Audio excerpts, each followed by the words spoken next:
नमस्कार, मैं शिवानी रतूड़ी लाइव में आपका स्वागत करती हूँ। राजनीतिक क्षय और मात के इस दौर में कांग्रेस नेता और लोकसभा में नेता प्रतिपक्ष राहुल गांधी ने शुक्रवार को नालंदा के राजगीर में आयोजित संविधान सुरक्षा सम्मेलन के मंच से मुख्यमंत्री नीतीश कुमार और केंद्र की मोदी सरकार पर तीखा हमला बोला।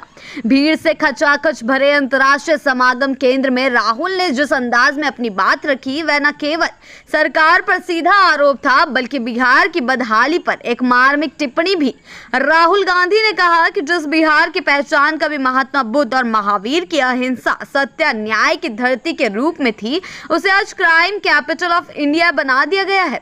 उन्होंने तंज कसते हुए कहा, बिहार को फिर से वहीं पहुंचाना है जहां से दुनिया ने कभी ज्ञान का प्रकाश लिया था, लेकिन आज यहाँ के लोग ज्ञान देने नहीं रोजगार के लिए पलायन कर रहे हैं। राहुल गांधी ने कहा कि आज राज्य में ना तो रोजगार है, ना स्वास्थ्य की कोई गारंटी और ना ही कानून कब है। पहले सरकार इलाज कराती थी, आज गरीब आदमी को अस्पताल के लिए जमीन तो दी जाती है लेकिन इलाज के लिए लाखों खर्च करने पड़ते हैं।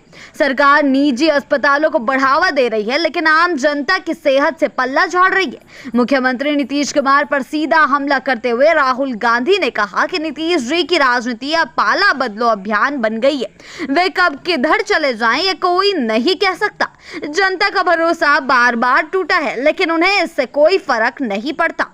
सभा में जातीय जनगणना का मुद्दा भी राहुल गांधी के भाषण का मुख्य केंद्र रहा। उन्होंने दो टूक कहा कि कांग्रेस के दबाव में ही मोदी सरकार ने जातीय जनगणना का निर्णय लिया, लेकिन सच्ची जातीय जनगणना से यह सरकार डरती है।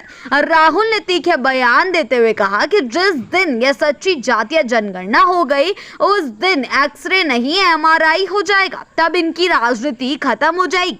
राहुल गांधी ने सवाल किया कि आखिर गरीब, पिछड़ा और दलित तबका कहां जाए। आज इन वर्गों की आवाज को दबाया जा रहा है, उनके अधिकारों पर खुटारा घाट हो रहा है और सरकारें केवल अमीरों की सेवा में लगी हैं।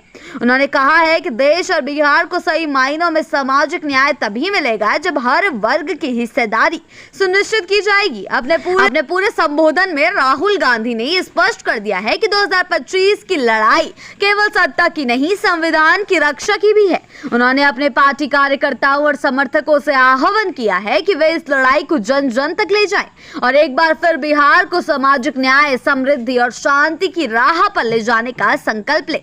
राहुल के भाषण में आक्रोश, संवेदना और विजन तीनों का अनूठा मिश्रण देखने को मिला।